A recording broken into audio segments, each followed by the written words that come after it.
The first thing Maggie Brennan saw when she opened her eyes was a ceiling made of rough-hewn pine logs, smoke-darkened and solid. The second thing she saw was the face of a man she didn't know, broad, bearded, and watching her with an expression somewhere between concern and careful distance. "Easy," he said, his voice low and steady. "You fainted. Your kids are fine. They're eating." Maggie tried to sit up too fast. The room tilted. A massive hand, calloused and warm, steadied her shoulder without gripping. "Slow," the man said again. From somewhere beyond the doorway came the sound of her children's voices, Emma's nervous chatter, Samuel's quiet questions, and baby Nora's contented babbling. The relief that flooded through Maggie was so powerful it nearly knocked her flat again. "How long?" 20 minutes, maybe." "You dropped right there." He nodded toward the heavy plank door. "Your little girl had the sense to pound on it till I opened up." Maggie looked at him then, really looked. He was enormous, not just tall but built like he'd been carved from the mountain itself. All broad shoulders and thick arms, shirtless despite the autumn chill. Scars crossed his chest and hands, old ones, the kind earned through years of hard living.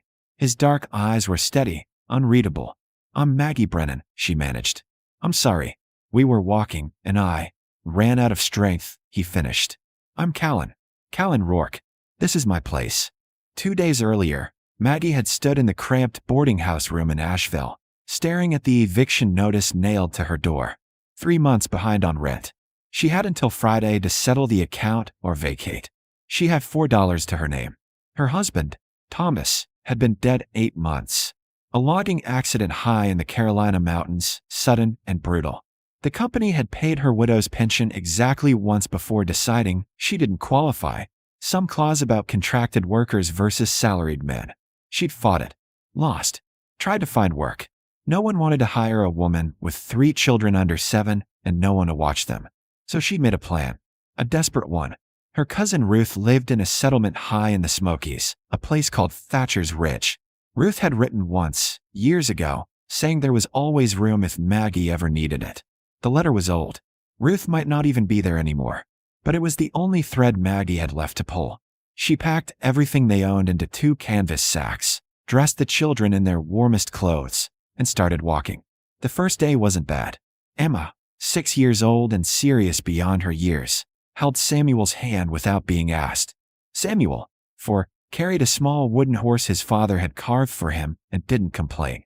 Nora, barely 2, rode on Maggie's hip, warm and trusting. The second day, the weather turned.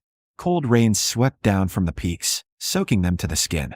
Maggie's boots, already worn thin, split along the sole. They found shelter under a rocky overhang and huddled together through the night. In the morning, Emma's lips were faintly blue. Maggie kept walking. By midday on the 3rd day, she knew she wasn't going to make it to Thatcher's Ridge. Her vision was narrowing.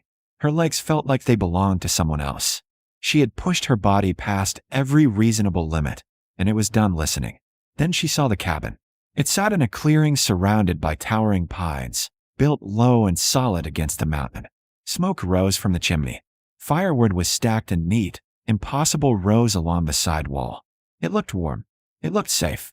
Maggie made it to the door, set Nora down on the porch, and told Emma to knock if Mama fell asleep. Then the world went dark. Now, lying on a stranger's bed in a stranger's cabin, Maggie forced herself upright. Callan stepped back, giving her space but staying close enough to catch her if she toppled. "My children. Through there." He nodded toward the main room. The little one's got butter on her face. The boy's protecting that wooden horse like it's made of gold. The older girl's got her mama's eyes. "She didn't leave your side till I promised you were just sleeping." Maggie's throat tightened. She swung her legs off the bed, a rail bed, with a thick wool blanket and a corn-husked mattress, and stood. Callan didn't offer his arm. He just waited, watching.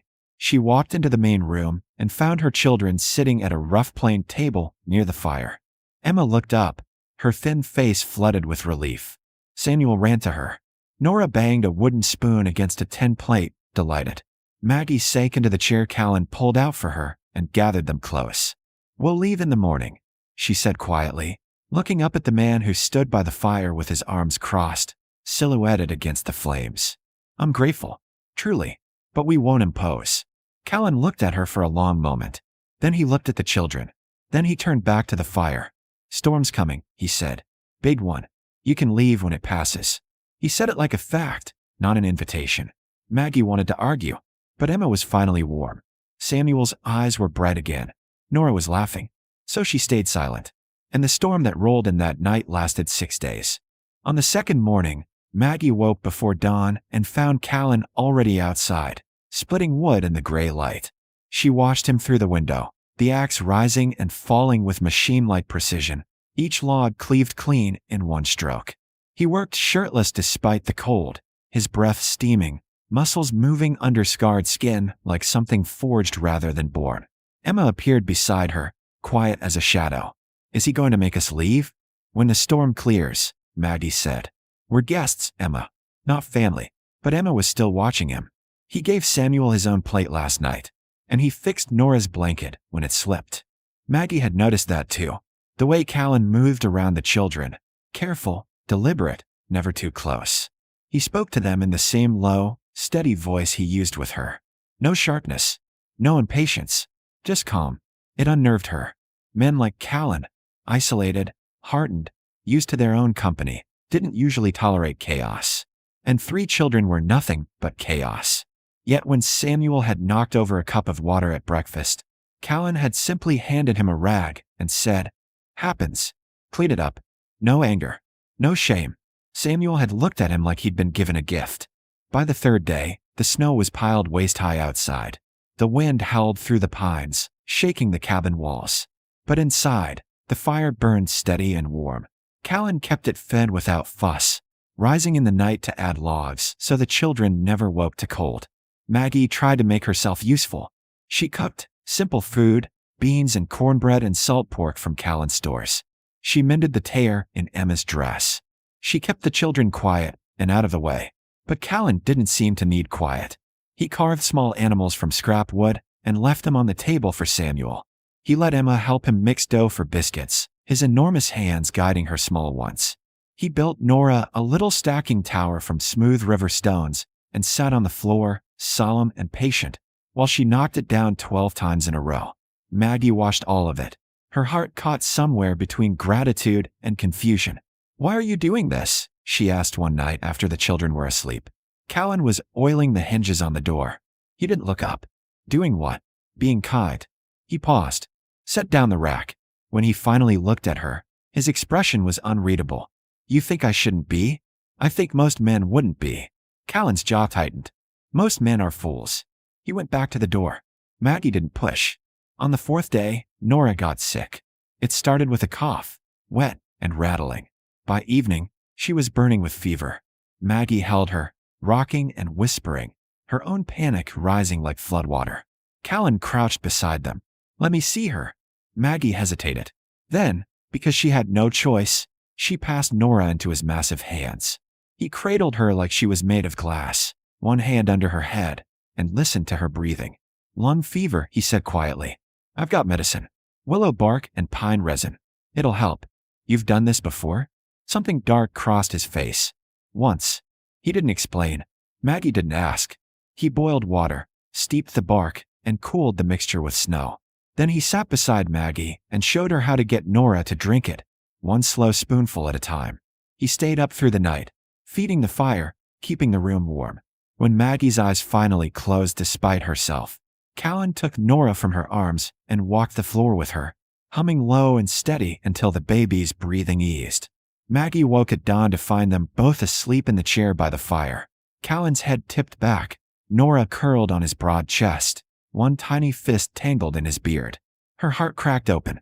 On the 5th day, the storm eased. The wind died. The snow stopped. Maggie stood on the porch and looked at the white world beyond, knowing she should be relieved. Instead, she felt dread. "Roads'll be clear by tomorrow," Callan said behind her. He was pulling on a heavy coat, preparing to check his traps. "I know," Maggie said. "Your cousin, you know how far?" 2 days' walk. Maybe 3 in the snow. Callan nodded slowly. He looked out at the mountains, his face hard and distant. Then he looked at her. What if she's not there? Maggie's breath caught. It was the question she'd been refusing to ask herself. "Then I'll figure something out." "Figure what out, Maggie?" His voice was rough now, edged with something she couldn't name. You collapsed at my door 3 days ago. You've got no money, no supplies, and 3 babies who need you standing. I'll manage, you'll die. The words were flat, brutal, true. And those kids will end up in an orphanage or worse. Tears burned her eyes. Then what do you want me to do? Callan stared at her. His hands curled into fists at his sides. When he spoke, his voice was low and raw. I want you to stay. The world went still. What? Stay here. You and the kids. Through the winter. Longer, if you need. Maggie shook her head. You don't mean that. I don't say things I don't mean. You don't even know us. I know enough. He stepped closer, his eyes fierce and certain. I know you're strong. I know you love them. I know you'd walk through fire for those kids. That's all I need to know. Why? The word broke out of her. Why would you do this? Callan looked away. His throat worked. When he spoke again, his voice was barely above a whisper. Because 5 years ago, someone showed up at my door, and I sent them away. Maggie waited. My sister, Callan said. And her boy. She was running from a bad man. I was angry. Proud. I told her I couldn't help her. He closed his eyes. They died that winter. Both of them. Maggie's heart shattered. I can't bring them back, Callan said, looking at her now with an expression so raw it hurt to witness. But I can do this. I can do it right this time. Maggie stayed. Not because she had nowhere else to go, though that was true. Not because Callan had asked, though he had. She stayed because when she looked at her children warming themselves by his fire, eating food he provided, sleeping soundly for the first time in months, she realized that sometimes grace arrives in the form of a man who carries his own grief like stones and offers shelter anyway. The winter that followed was hard, but not unbearable. Callan taught Emma to set snares and red animal tracks in the snow. He showed Samuel how to whittle without cutting himself, sitting beside him at the table with infinite patience. He carved Nora a set of wooden cups and watched, solemn and content, as she stacked them into towers and knocked them down, over and over. Maggie took over the cooking and the mending.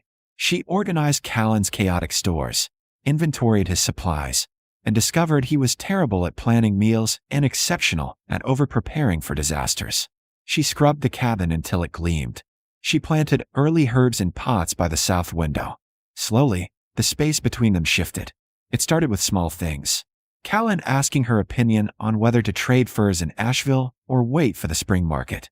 Maggie handing him coffee in the morning without asking if he wanted it, because she already knew he did. The way he stepped aside when she moved through the cabin, always giving her room, never crowding. The way she stopped flinching when he came near. One night in late February, Emma woke screaming from a nightmare. Maggie reached her first, but Callan was right behind, crouched in the doorway, his face tight with concern. Papa! Emma sobbed into Maggie's shoulder, still half asleep. I want Papa. Maggie's heart broke. She rocked her daughter, whispering, I know, baby. I know. When she looked up, Callan was gone. She found him outside, standing in the snow in his shirt sleeves, staring at nothing. Callan. She needs her father, he said roughly. Not some stranger who took you in out of guilt. Maggie stepped in front of him. You're not a stranger anymore. I'm not her father either. No, Maggie agreed. You're not. But you're the man who carved her a doll from pine wood. You're the man who lets her ask you 1,000 questions and answers every one. You're the man who makes her feel safe. She paused. That's not nothing, Callan. He looked at her then, his eyes shadowed and searching. What are we doing here, Maggie? I don't know, she admitted. But I'm not afraid of it. Spring came. The snow melted. The trails cleared. Maggie could have left. She didn't. Callan didn't ask her to stay again. He didn't need to. The invitation was written in the way he added a second room onto the cabin, framing it with careful precision. In the way he brought back fabric from town and left it on the table without comment. In the way he watched her when he thought she wasn't looking, his expression full of something fragile and fierce. One warm evening in April, after the children were asleep, Maggie and Callan sat on the porch. The mountains were softening into green. The air smelled of pine and wet earth. I got a letter from Ruth, Maggie said quietly. Callan went still. Your cousin? Yes. She's well. She says I'm welcome anytime. Maggie paused. I wrote her back. I told her I'm staying here. Callan turned to her, his eyes searching hers. Why? Maggie looked at this man who had carried her inside when she collapsed. who had held her feverish baby through the night, who had given her children safety and kindness and a place to belong. Because this is home now. Callan's throat worked. He reached out slowly, giving her time to pull away, and took her hand. His palm was rough, warm, familiar. I'm not good with words, he said. You do fine. I love my sister. I failed her. I swore I'd never fail anyone like that again. He looked down at their joined hands. You and those kids, you're not a debt I'm paying, Maggie. You're the best thing that ever walked up to my door. Maggie's eyes burned. Callan, I'm saying it wrong. You're saying it perfectly. He looked at her then, really looked, and she saw everything he was trying to say written plainly on his face. Love, hope, fear. I don't know how to be a husband again, Maggie whispered. Or if I even. I'm not asking you to be anything you're not ready for, Callan said. I'm just asking you to stay. For as long as you want. No conditions. No expectations. Just stay. Maggie leaned into him. He wrapped his arm around her, solid and steady, and they sat in the growing dark while the mountains watched. 2 years later, the cabin had doubled in size. Samuel was learning to read. Emma helped Callan in the workshop, her small hands growing skilled with tools. Nora called him Cal and climbed him like a tree. Maggie and Callan were married in a quiet ceremony in Asheville, witnessed by a justice of the peace and celebrated with peppermint sticks for the children. But the truth was, they'd been bound long before that.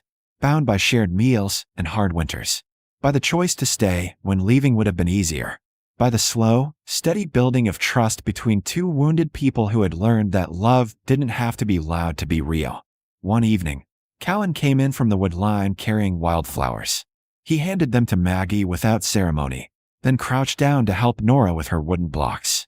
Emma looked up from her book. Mama, are we happy now? Maggie looked at her daughter, at her sons, at the man who had become their father not by blood, but by choice. Yes, sweetheart, Maggie said, her voice steady and sure. We are. And in the solid, fire-lit warmth of the cabin that had become their refuge and their home, that happiness was as real and enduring as the mountains themselves.